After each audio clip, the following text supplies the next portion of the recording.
అతను rich beggar అనమాట.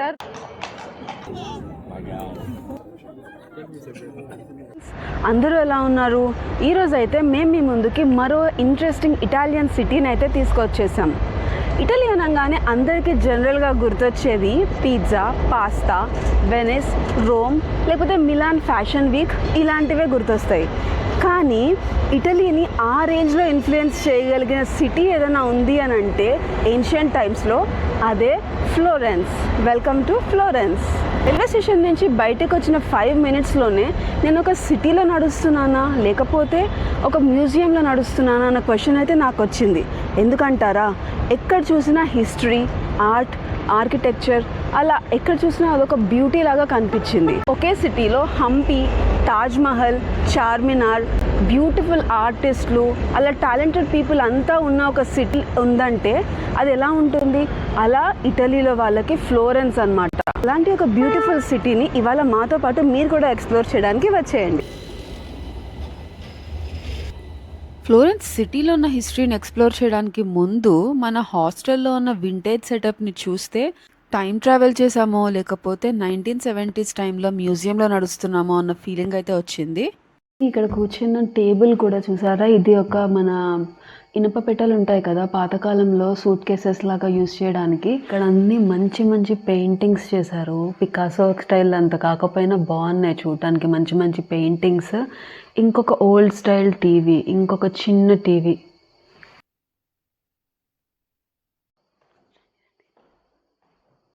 అలాగే ఇక్కడ ఫ్రెండ్స్ చూసారా, old style vintage style typing machine కూడా ఉంది. డెకరేషన్ ఐటెం లాగా పెట్టారనుకుంటున్నాను. వచ్చేసాం మనమైతే కింద ఉన్న ఆడిటోరియంకి. చెప్పాను కదా ఫ్రైడే అండ్ సాటర్డే నైట్స్ ఇక్కడ పార్టీ కూడా జరుగుతుందని. ఇక్కడ చూసారా అంతా పబ్ ఎన్వైర్న్మెంట్, పబ్ సెటప్ అంతా ఉంది. అదే కాకుండా ఇక్కడ స్టోన్ కార్వ్డ్ హిప్పోపోటమస్ ఉంది, చిన్నగా డెకరేషన్ ఐటమ్ ఇది కూడా. అలాగే ఇక్కడ చూసారు కదా ఒక చిన్న మౌంటైన్ గోడ్ది కూడా స్టాట్యూ అయితే చేశారు మార్బుల్ స్టోన్ తోటి. ఇక్కడ వచ్చేసింది మన మ్యూజిక్ సెటప్ ఫ్రెండ్స్. పైన చూసారా డీజే బాల్, లైట్ సెటప్ అంతా ఆన్ చేస్తే బాగుంటుంది అది. ఇక్కడ అంతా అయితే మన మ్యూజిక్ సిస్టమ్ ఉంది. పార్టీ సర్వీస్ పెట్టినప్పుడు ఇవన్నిటితోటి వాళ్ళు మంచి డీజే సిస్టమ్ సెటప్ అయితే పెడతారు ఉంది. నిజంగానే మరి లైవ్ ఆర్కెస్ట్రా పెట్టి గిటార్ ప్లే చేసే వాళ్ళు ఎవరైనా ఉంటే వాళ్ళు ప్లే చేయొచ్చేమో. నాకైతే గిటార్ రాదు కాబట్టి జస్ట్ చూసి ఎంజాయ్ చేస్తాను. ఇది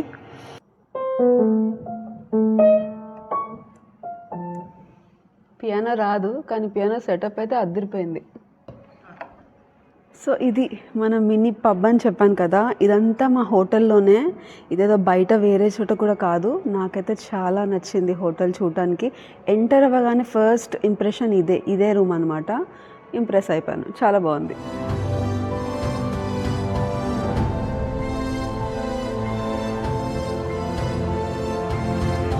ఇక్కడ వచ్చేసి మన వింటేజ్ స్టైల్ ఫ్రిడ్జ్ అయితే ఉంది. దీన్నేమో ఇలా పుల్ చేశారు. మేబీ అది లాక్ ఉందేమో కానీ ఇట్లా పుల్ చేసి ఓపెన్ చేసే స్టైల్ అనుకుంటా. ఇలా డ్రాగ్ చేసి పుల్లింగ్ ఓపెనింగ్. సో మొత్తానికైతే మన హాస్టల్లో ఉన్న DJ setup, vintage decoration items అవన్నీ చూసేసాం కదా. ఇప్పుడైతే మన సిటీకి వెళ్ళిపోదాం. ఫ్లోరెన్స్ సిటీని ఎక్స్ప్లోర్ చేసి అక్కడ ఉన్న బ్యూటీని అంతా మనం ఎంజాయ్ చేసేద్దాం. పదండి.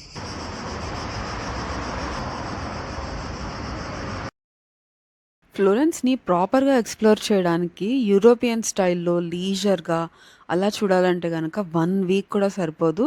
అదే మన ఇండియన్ స్టైల్లో చూడాలంటే ప్రాపర్గా ఒక 3 to 4 days అయితే ఖచ్చితంగా కావాలి. అన్ని ప్లేసెస్ ఉన్నాయి చూడటానికి. మనమైతే ఈసారి 2 days ఉన్నాం ఇక్కడ ఫ్లోరెన్స్లో. ఆ టైంలోనే అక్కడ ఉన్న ప్లేసెస్ అన్నిటినీ మ్యాక్సిమం కవర్ చేసాము. మిస్ అవ్వకుండా చూసేయండి. యూరోప్లో ఆర్ట్, సైన్స్, లిటరేచర్, ఆర్కిటెక్చర్ ఇవన్నీ ఒక కొత్త డైరెక్షన్లో వెళ్ళడం స్టార్ట్ చేసింది ఈ సిటీలోనే. ఇక్కడే ఆ ఫౌండేషన్ అనేది స్టార్ట్ అయింది. ఆ మూమెంట్ని రెనిసెన్స్ మూమెంట్ అని కూడా అంటారు.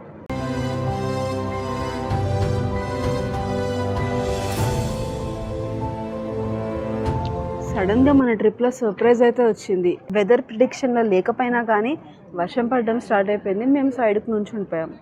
ఓకే ఫ్రెండ్స్, ఇప్పుడైతే మనం ఫ్లోరెన్స్ క్యాథెడ్రల్ని చూడడానికి అయితే వెళ్ళిపోదాం. పదండి.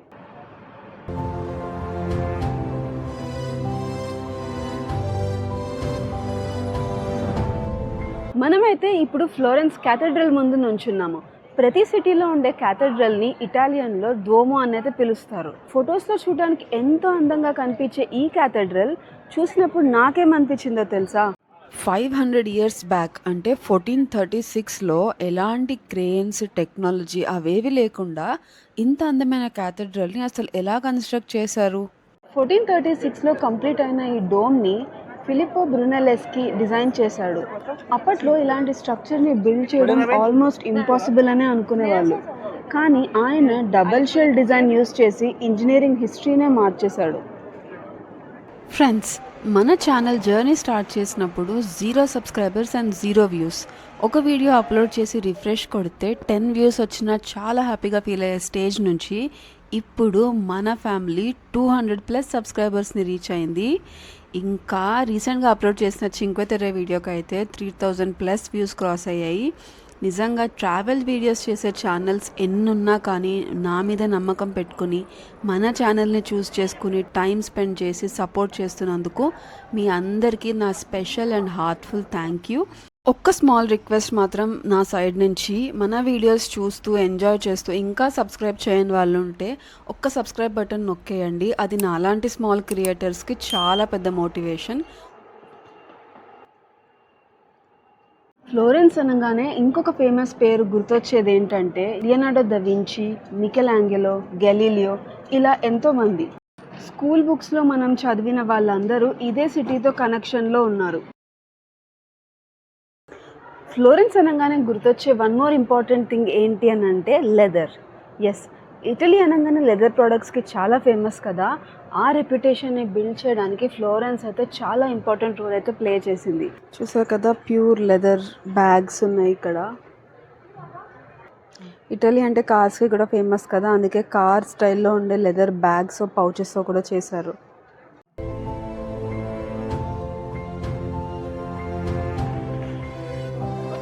ఇది చూసారా, స్నేక్ లెదర్ అనుకుంటా, స్నేక్ స్కిన్తో చేసిన లెదర్. ఇక్కడ చూసారా, ప్యూర్ లెదర్ జాకెట్స్ కూడా ఉన్నాయి, ఇటాలియన్, మేడ్ ఇన్ ఇటలీ.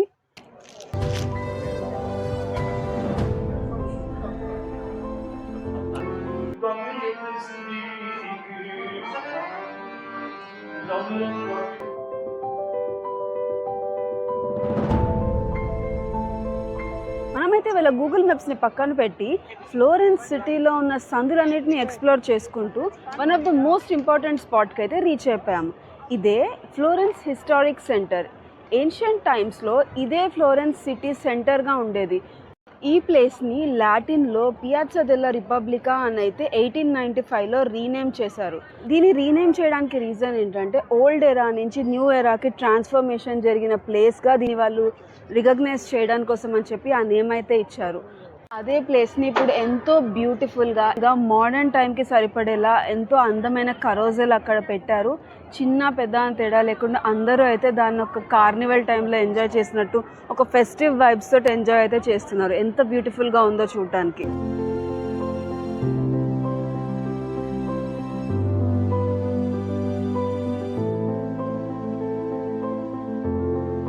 ఇక్కడ చూసారా ఫ్రెండ్స్, ఎంత రిచ్గా అడుక్కుంటున్నాడో.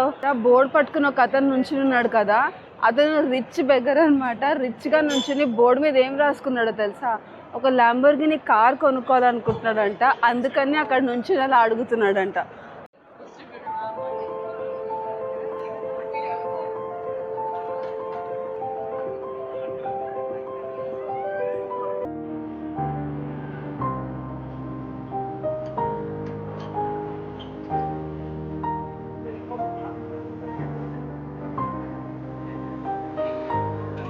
ఫ్రెండ్స్, ఫ్లోరెన్స్లో కింగ్ డేవిడ్ స్టాచ్యూ ఎక్కడ కనిపించినా అది ఒరిజినల్ స్టాచ్యూ ఏమో అని అయితే అందరూ అనుకుంటారు, కానీ అది నిజం కాదు. ఒరిజినల్ స్టాచ్యూని మ్యూజియంలో సేఫ్గా భద్రపరిచారు. స్ట్రీట్ మీద అంతా ఎక్కడ వేరే స్టాచ్యూస్ కనిపించినా అవన్నీ కూడా రెప్లికాసే. ఇక్కడ మన వెనకున్నవన్నీ కూడా ఒరిజినల్ స్టాచ్యూస్ని రీక్రియేట్ చేసిన రెప్లికాస్ అన్నమాట. ఇక్కడ ఫ్లోరెన్స్లో నాకు ఇంకొక అస్టానిషింగ్ థింగ్ అయితే కనిపించింది. అప్పుడు ఏన్షియంట్ కింగ్స్ టైంలో తిరిగే ఫీల్ తెప్పించడానికి ఈ ఓల్డ్ ఫ్లోరెన్స్ స్ట్రీట్స్లో తిరగడానికి అయితే ఈ హార్స్ రైడ్స్ అవైలబుల్ ఉన్నాయి. అందరు చాలామంది ఆ హార్స్ రైడ్స్ ఎక్కి ఆ స్టోన్ స్ట్రీట్స్లో అలా తిరుగుతూ ఆ పాతకాలం డేస్ని రీక్రియేట్ చేసినట్టుగా వాళ్ళు చాలా ఎంజాయ్ చేస్తూ కనిపించారు. మన వెనకున్న ఈ నెప్ట్యూన్ స్టాట్యూకి అయితే 400 ఇయర్స్ ఏజ్ అనమాట. 1575లో కన్స్ట్రక్ట్ చేసిన ఈ స్టాట్యూ రోమన్ గాడ్ అయిన నెప్ట్యూన్ అంటే రోమన్ గాడ్ ఆఫ్ సీని రిప్రజెంట్ చేస్తూ కన్స్ట్రక్ట్ చేశారు. ఇది ఇప్పటికీ కూడా ఫ్లోరెన్స్లో ఒక ఐకానిక్ ల్యాండ్ మార్క్ అనమాట. ఇదైతే ఫ్లోరెన్స్ పవర్ని రోమన్ టైం నుంచే ఎంత స్ట్రాంగ్గా ఉంది అని రిప్రజెంట్ చేయడానికి ఈ స్టాచ్యూని కట్టారు. దానికైతే కొరియన్ కపుల్లా ఉన్నారు, వాళ్ళు న్యూలీ మ్యారీడ్ అనుకుంటా. వాళ్ళు ఫొటోస్ తీసుకోవడానికైతే ఈ ఫ్లోరెన్స్లో ఉన్న ఐకానిక్ ల్యాండ్ మార్క్ అయితే వచ్చేసారు.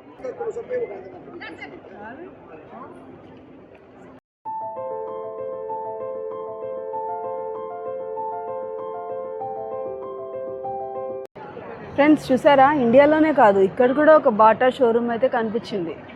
మన వెనుకున్నది అయితే basilica of Santa Maria Novella. ఇది వచ్చేసి ఫ్లోరెన్స్ యొక్క Renaissance Gothic structure and brick bell టవర్కి ఫేమస్ అనమాట. ఎంత ఏన్షియంట్ స్ట్రక్చర్ లాగా ఉందో ఒకసారి మీరే చూడండి. ఇప్పుడు ఆల్రెడీ వాళ్ళైతే రెనోవేషన్స్ చేస్తున్నారు దానికి, అందుకే కొంచెం అలా మధ్య మధ్యలో పరదాలు కట్టు ఉన్నాయి. గైస్, ఇప్పుడు మీరు నా వెనుక చూస్తున్నదే పలాట్సో ది పిట్టి. ఈ ప్యాలెస్కి ఉన్న మెయిన్ స్టోరీ అండ్ హిస్టరీ మీకు చెప్తే మీరు షాక్ అవడం మాత్రం గ్యారంటీ. 15th సెంచరీకి చెందిన ఈ ప్యాలెస్ ఒరిజినల్గా లూకా పిట్టి అనే ఒక వెల్తీ బ్యాంకర్కి చెందింది. ఆ లూకా పిట్టి అనే అతనికి మెడిచి ఫ్యామిలీతో రైవలరీ ఉండేది. అప్పటి కాలంలో రాజులకి వెల్తీ ఫ్యామిలీస్కి ఇలాంటి రైవలరీస్ అనేవి కామనే కదా. అయితే ఆ రైవలరీ గెలుచుకోవడానికి మెడిచి ఫ్యామిలీని అవుట్గ్రో చేయడానికి ఈ పిట్టి అనే అతను ఒక పని చేశాడు. అదేంటో తెలుసా? ఈ ప్యాలెస్లో ఉన్న కిటికీలు ఒక్కొక్కటి మెడిచి ఫ్యామిలీ మెయిన్ ఎంట్రన్స్ కన్నా కూడా పెద్దగా ఉండేలా డిజైన్ చేయించుకున్నాడు. అందుకే ఈ ప్యాలెస్లో మీరు చూసినట్టయితే ఒక్కొక్క కిటికీ ఎంతెంత పెద్దగా ఉందో చూడండి. బట్ ఫైనల్లీ ఆ మెడిచి ఫ్యామిలీ అయితే ఈ ప్యాలెస్ని గెలిచేసుకుంది, ఓన్ చేసేసుకుంది. బట్ షాకింగ్ థింగ్ ఇక్కడే ఉంది. ఈ రోజుకి కూడా ఇన్ని సెంచరీస్ గడిచాక కూడా ఈ ప్యాలెస్ ఇంకా ఆ మెడిచి ఫ్యామిలీ ఫ్యూచర్ జనరేషన్స్ కంట్రోల్లోనే ఉంది. ఎస్, యాక్చువల్గా అయితే ఇండియాలో మనకి ఇలాంటి రాజుల కాలం లాంటి ప్యాలెస్లు కానీ లేకపోతే ఇలాంటి పెద్ద పెద్ద ప్రాపర్టీస్ కానీ అవన్నీ గవర్నమెంట్ కంట్రోల్లోకి తీసేసుకోవడం ఆర్డినరీ. అయితే ఇదొక్కటే కాదు, దీంతో పాటు సిటీ సెంటర్లో ఉన్న ఇలాంటి మరెన్నో మాన్యుమెంట్స్ కూడా ఈ రోజుకి ఇంకా కొన్ని ప్రైవేట్ ఫ్యామిలీసే ఓన్ చేస్తున్నాయి.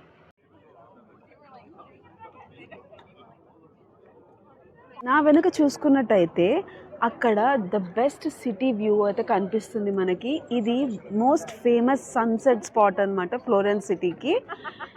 దీని ఇంపార్టెన్స్ ఏంటో తెలుసా? మనకి బేసిక్గా ఫ్లోరెన్స్లో 2 స్పాట్స్ ఉన్నాయి పానరామిక్ వ్యూ చూడటానికి, ఎంజాయ్ చేయడానికి. అందులో ఒక స్పాట్ వచ్చేసి డోము, మనం మార్నింగ్ వెళ్ళాం కదా క్యాథెడ్రల్, అది. అండ్ ఇంకొక స్పాట్ వచ్చేసి ద బెల్ టవర్ అనమాట. మనం క్యాథడ్రల్ మీదకి ఎక్కి చూస్తే సిటీ వ్యూతో పాటు బెల్ టవర్ కనిపిస్తుంది, బట్ క్యాథడ్రల్ మిస్ అయిపోతుంది. అలానే బెల్ టవర్ మీదకి ఎక్కి చూస్తే సిటీ వ్యూ కనిపిస్తుంది, క్యాథడ్రల్ కూడా, బట్ బెల్ టవర్ మిస్ అయిపోతుంది. అదే ఈ స్పాట్లో అయితే మనం ఫ్లోరెన్స్ సిటీలో ఉన్న అన్ని మాన్యుమెంట్స్ని ఒకే ప్లేస్లో నుంచి చూడొచ్చు. అందుకే ఈ ప్లేస్ స్పెషల్ అన్నమాట.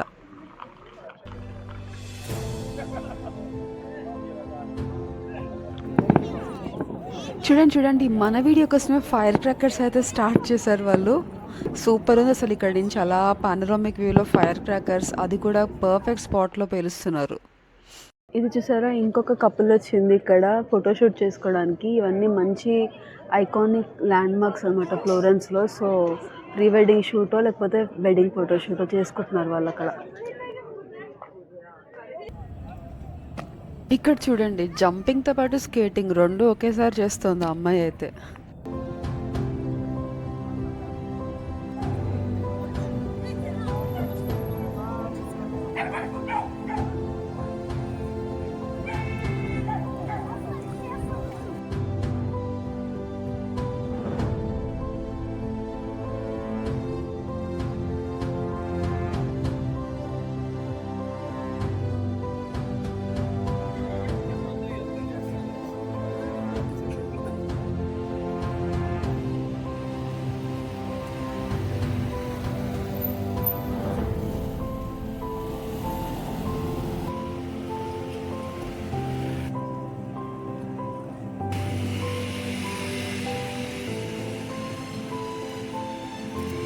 గైస్, ఇప్పుడు మీరు నా వెనుక చూస్తున్నది ఒక ఆర్డినరీ బ్రిడ్జ్ అయితే కాదు. వరల్డ్ వార్ని సైతం సర్వైవ్ అయిన ఎంతో ఇంపార్టెంట్ అండ్ ఐకానిక్ బ్రిడ్జ్ ఇది. బ్రిడ్జెస్ అనగానే ఎవరికన్నా గుర్తొచ్చేది వెహికల్స్ లేకపోతే మనుషులు క్రాస్ చేయడానికి కన్స్ట్రక్ట్ చేసి ఉంటారు అని. కానీ ఈ బ్రిడ్జ్ మీద సెంచురీస్గా షాప్స్ ఉండేవి. స్టార్టింగ్లో మీట్ షాప్స్ ఉండేవి, దాని తర్వాత వాటి ప్లేస్లో గోల్డ్ అండ్ జ్యువెలరీ షాప్స్ అయితే వచ్చాయి. నాకు ఆ ఫ్యాక్ట్ వినంగానే శ్రీకృష్ణదేవరాయలు టైంలో మనకి స్ట్రీట్స్ మీద అలా గోల్డ్ అండ్ డైమండ్ అమ్మేవాళ్ళనే పాయింట్ అయితే క్లిక్ అయింది. అయితే వరల్డ్ వార్ 2 టైంలో ఫ్లోరెన్స్లో ఎన్నో బ్రిడ్జెస్ డిస్ట్రాయ్ అయిపోయాయి, కానీ ఇది మాత్రం ఇంకా సర్వైవ్ అయింది. అందుకే వీళ్ళు ఫ్లోరెన్స్లో దాన్ని ఒక మోస్ట్ ఇంపార్టెంట్ అండ్ ఐకానిక్ మాన్యుమెంట్గా ఇప్పటికీ గుర్తిస్తారు. సో అది ఫ్రెండ్స్, ఇంతటితో ఈ వ్లాగ్లో మనము ఫ్లోరెన్స్లో ఉన్న most important and iconic spots అన్నిటినీ కవర్ చేసేసాము. ఈ వీడియో మీకు బోత్ ఇన్ఫర్మేటివ్ అండ్ ఎంటర్టైనింగ్గా అనిపించిందని నేను అనుకుంటున్నాను. మీకు ఎలా అనిపించిందో మాకు కామెంట్స్లో అయితే చెప్పండి. అలానే ఇలాంటి మరిన్ని కాంటెంట్ కోసం మన ఛానల్ని సబ్స్క్రైబ్ చేసుకోవడం మాత్రం మర్చిపోవద్దు. ఇప్పటిదాకా మా వీడియో చూసినందుకు అందరికీ thank you and good night.